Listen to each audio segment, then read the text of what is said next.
বিসমিল্লাহির রহমানির রহিম। আলহামদুলিল্লাহ, সকল প্রশংসা সেই মহান আল্লাহ পাকের, যিনি আমাদের সেই আদি পিতাকে পুতুল রূপে সৃজন করে তার নিজ ভান্ডার থেকে ফুৎকারে আত্মা দিয়ে জীবিত করেছিলেন, আর জীবিত হয়ে সঙ্গে সঙ্গে বলে উঠেছিলেন আলহামদুলিল্লাহ। আমরাও আজ অনাদিকাল পরে সেই পিতার আকৃতি সুরত পেয়ে, পিতার সেই নফস পেয়ে আমরাও নিজ নিজ কল্পের দিকে একবার খেয়াল করে বলে ওঠে আলহামদুলিল্লাহ। পর্যায়ে নবতে আসে আমরা হাজির হয়েছি। তিনি হলেন বিশ্ব নবী এবং ইসলাম ধর্মের প্রচারকারী এবং প্রতিষ্ঠাকারী। সেই নবীর শানে একবার খাস দরুদ শরীফ পাঠ করি। আল্লাহুম্মা সাল্লি আলা সাইয়্যিদিনা মুহাম্মদ।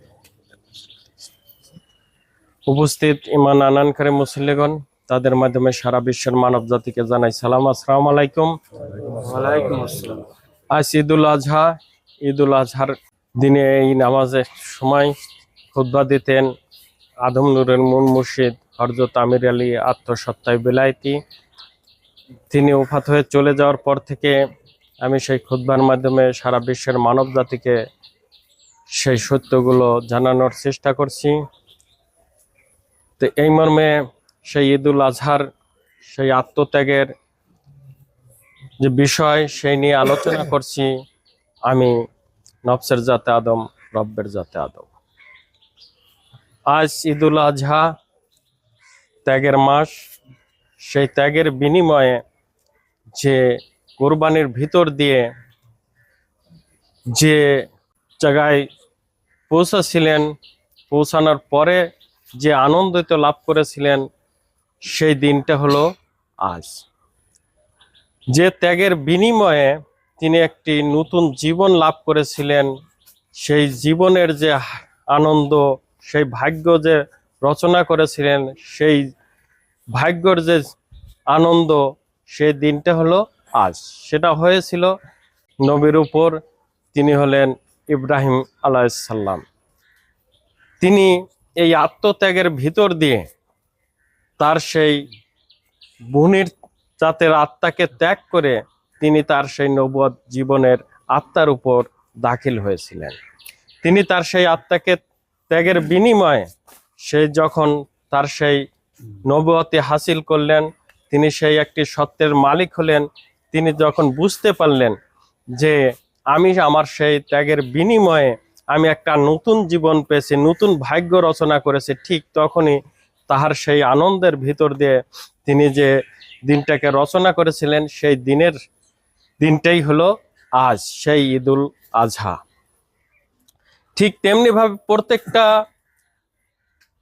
সেই নবীদের বেলায় তারা সেই তাদের সেই ত্যাগের বিনিময়ে তারা সেই একটি জাতের বা একটি নফসের সান্নিধ্য লাভ করেছিলেন, তার সেই কষ্টের বিনিময়ে।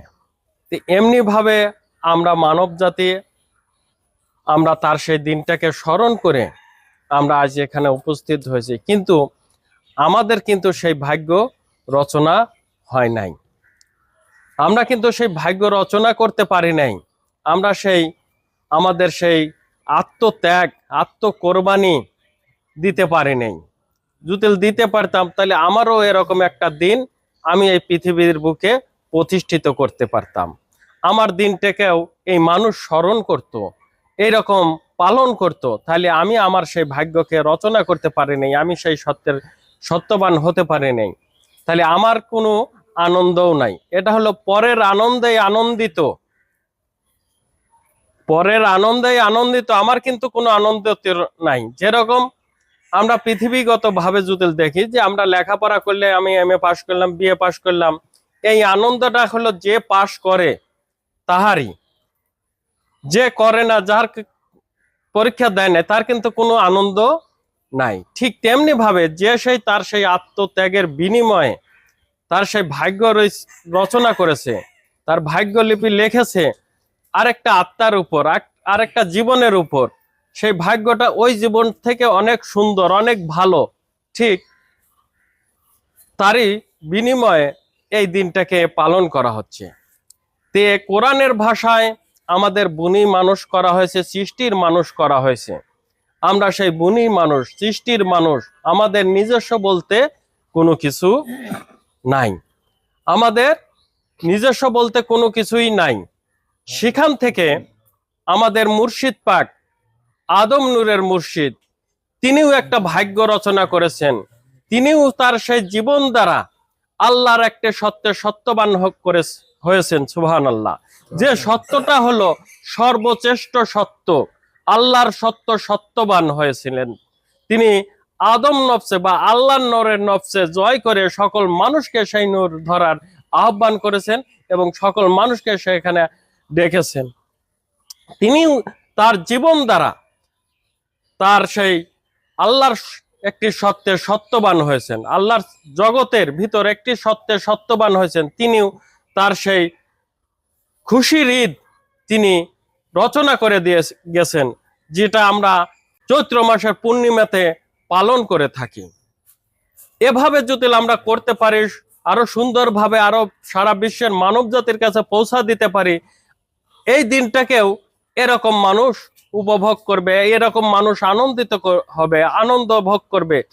আর যারা সেই হিদায়াত গ্রহণ করবে, বাবার আনন্দে তো তারা আরো আনন্দিত হবে, তাই নয় কি?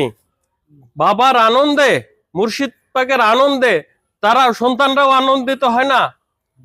হয়তো তার সেই বাবার আনন্দে আমরাও সেই আনন্দিত হব। কোন দিন? আমাদের সেই পূর্ণিমার রজনীতে, চৈত্র মাসের পূর্ণিমাতে আদম নূরের বার্ষিক জালসা হয়। আদম নূরের হলো ঈদের দিন হলো সেইটা। তিনি তার ভাগ্যকে যখন পরিপূর্ণ করেছেন, আদম নফসে নফসিবান হয়েছেন, তার ভাগ্যকে, তার সকল কিছুকে আদম নূরের উপর নিয়ে গেছেন, ঠিক তখনই তিনি তার সেই ভাগ্যর দিনটাকে স্মরণের স্বরূপ, দিনটাকে স্মরণ রেখে তিনি ওই দিনটাকে পালন করে গেছেন। আমাদের কি উচিত না সেই দিনটাকে পালন করা? উচিত। তাই আমরাও সেই দিনটাকে পালন করে থাকি। তিনি তার ভাগ্যকে, তার সেই বুনির জাতের আত্মাকে ত্যাগ করে তিনি সেই আল্লাহ নূরের সত্য বা আদম নূরের সত্যে সত্যবান অর্জন করেছেন। আর তিনি যখন আদম নূর অর্জন করেছেন, ঠিক তখনই আল্লাহর তরফের প্রতিনিধি হয়ে আল্লাহর তরফের হেদায়েত নিয়ে এই মানুষের কাছে দণ্ডায়মান হয়েছেন। এই মানুষকে সেই হেদায়েতের ভিতর দিয়ে এই মানুষ যাতে সেই তার সেই বুনির জাত ত্যাগ করে, বুনির আত্মাকে ত্যাগ করে আদম নফসে নফসিবান হতে পারে, তারই জন্য আল্লাহর তরফের হেদায়েত নিয়ে আদম নূরের মুর্শিদ দণ্ডায়মান হয়েছিলেন। ঠিক আদম নূরের মুর্শিদ তিনি তার সেই ভাগ্য রচনার করার ভিতর দিয়ে এই বুনি মানুষ যাতে তার সেই ভাগ্য রচনা করতে পারে, আদম নফসির উপর, আদম নূরের উপর, আদম সুরতের উপর, তার সেই হেদায়েতের ভিতর দিয়ে তিনি সকল কিছু করেছেন। তাই আমরা যারা সেই বুনির জাত থেকে সেই হেদায়েতের ভিতর দিয়ে সেই আত্মকোরবানি করেছি, আত্মত্যাগ করেছি, আমাদের সেই বুনির জাত থেকে সেই আত্মা ধরা দিয়েছেন আদম নূরের উপর, আদম নফসির উপর। তাহলে আমরাও কিন্তু সেই আত্মকোরবানি করেছি, কিন্তু আমাদের সেই জায়গায় সফলতা নাই। আমরা সেই নফসিকে জয় করতে পারি নাই, তাকে ধরতে পারি নাই, তার কিছু অর্জন করতে পারি নাই। তাই আমাদের সেই আনন্দিত নাই। আমরা যদি সেই আনন্দিত হতে চাই, তাহলে আমাদের সেই কর্ম, সেই হেদায়েতের গুণটিকে পূর্ণভাবে রক্ষা করতে হবে, পূর্ণভাবে আমাদের বাস্তবায়ন করতে হবে, নইলে কখনোই সেই আদম নফসে নফসিবান হতে পারবো না। আমরা যেরকম বুনির জাতে ছিলাম, আমাদের বলতে কোনো কিছুই ছিল না, তেমনি ঠিক তেমনি ভাবেই আমরা আমাদের সেই জুতিল হেদায়েতকে গুণটিকে রক্ষা না করি, তাহলে অবশ্যই আমরা সেই অতীতের মতো আমাদের বলতে কোনো কিছু থাকবে না, আমাদের নিজস্ব বলতে কোনো কিছু থাকবে না। আদম নূরের মুর্শিদ তার নিজস্ব সত্যে সত্যবান করেছিলেন হেদায়েতের ভিতর দিয়ে এই বুনি মানুষকে, যারা সেই হেদায়েত গ্রহণ করেছেন তাদেরকে। এখন আমরা যদি সেই পথকে না চলি, আমরা যদি সেই পথকে অনুসরণ না করি, আমরা যদি সেই পথের পথিক না হয়, তাহলে কখনোই সেই আদম নফসে নফসিবান হতে পারবো না, আদম সুরতের সুরতিবান হতে পারবো না, আদম রব্বের রব্বিবান হতে পারবো না, কখনোই পারবো না।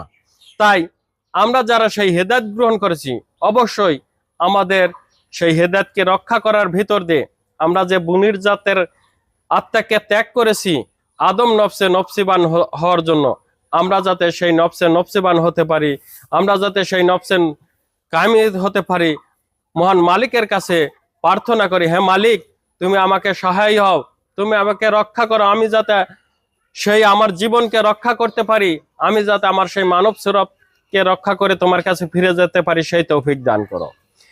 এই যে কোরবানি, এই কোরবানির ভিতর দিয়ে আমরা কোনো মানুষই চলি না।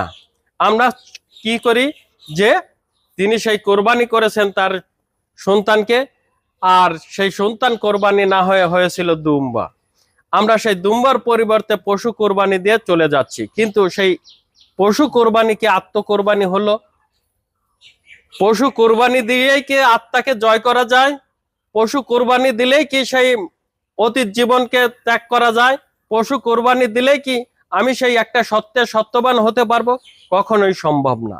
যদি হতো তাহলে অনাদিকালের মানুষ এই কোরবানি তো করেই আসছে। কোনো মানুষ কি বলতে পারছে যে আমি এই কোরবানির ভিতর দিয়ে আমি সেই আত্মত্যাগের ভিতর করে এই জায়গায় দণ্ডায়মান হয়েছি?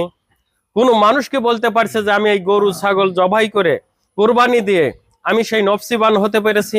কোনো মানুষ বলতে পারে নাই।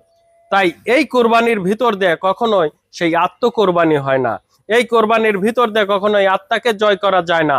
তাই আমরা যদি সেই আত্মাকে ধরতে পারি, আমরা যদি এই কোরবানির সেই সঠিক পথ অবলম্বন করতে পারি, তাহলে অবশ্যই আমাদের সেই এই পৃথিবীর বুকে বর্তমান যুগে আমাদের সেই আল্লাহর তরফের হেদায়েত গ্রহণ করতে হবে।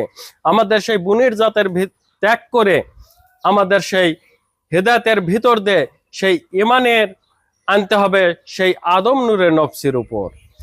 জুতিল কেহ সেই ইমানের নূরকে হাসিল করতে পারে, সেই ইমানের নূরকে ধরতে পারে, তাহলে অবশ্যই সেই ইমানের নূরের দ্বারা তার জীবনকে রক্ষা পাবে, তার মানব জীবন রক্ষা পাবে, সে মানব সুরত আদম সুরত নিয়ে আখেরাতে ফিরে যেতে পারে। তাছাড়া কখনোই সম্ভব হবে না। তাই আমরা যারা হেদায়েত গ্রহণ করেছি অবশ্যই আমাদের সেই হেদায়েতের গুণটিকে রক্ষা করি, আমাদের হেদায়েতের সেই সত্যগুলো পূরণ করি। আমি যে আমার বুনির জাত থেকে আদম জাতে সামিল হয়েছি, আমাকে নির্দিষ্ট জাতের সামিল করা হয়েছে, আমি যাতে সেই পথ ধরে অবলম্বন করে আমি যাতে আমার সেই আত্মত্যাগের ভিতর দিয়ে আমি যাতে সেই আদম নফসে নফসিবান হতে পারি, আমি যাতে সেই আদম সুরত কামাই করতে পারি, আমি যাতে আমাকে রক্ষা করে আদম রঙে রাঙান্বিত করে আমি যাতে আমার সেই জীবনকে পবিত্র গুণের গুণান্বিত করে আল্লাহর কাছে ফিরে যেতে পারি, এই তৌফিক আমাদের দান করুন। তাই আমরা যারা সেই হেদায়েত গ্রহণ করেছি অবশ্যই আমাদের সেই হেদায়েতের গুণটিকে স্মরণ করি এবং আমাদের জীবন দ্বারা বাস্তবায়ন করে সেই হেদায়েতের সত্যগুলো, সেই হেদায়েতকে পরিপূর্ণ করি। পরিপূর্ণর ভিতর দিয়ে আমরা সেই ইবাদতের ভিতর দিয়ে আমাদের সেই আদম জাতের জাতীয় মানুষ হয়ে আখিরাতে ফিরে যাব। তাই আমরা হেদায়েত গ্রহণ করছি আদম নফসের উপর, আদম সুরতের উপর, আদম সত্যের উপর। তাই আমরা যারা সেই হেদায়েত গ্রহণ করেছি অবশ্যই আমরা যাতে আমাদের সেই মানব জীবন রক্ষার ভিতর দিয়ে তহাকন হরজতা জিন আর আমিরে আদম নূরের মহরত হয়ে যাতে জীবন লাভ করতে পারি, সবাই বলে আমিন। এই বলে আজকের খুতবা ঈদুল আজহার খুতবা এখানে শেষ করছি। সুবহানাল্লাহ বিহামদিহি সুবহানাল্লাহ আজিম। সবার প্রতি আমার সালাম, আসসালামু আলাইকুম।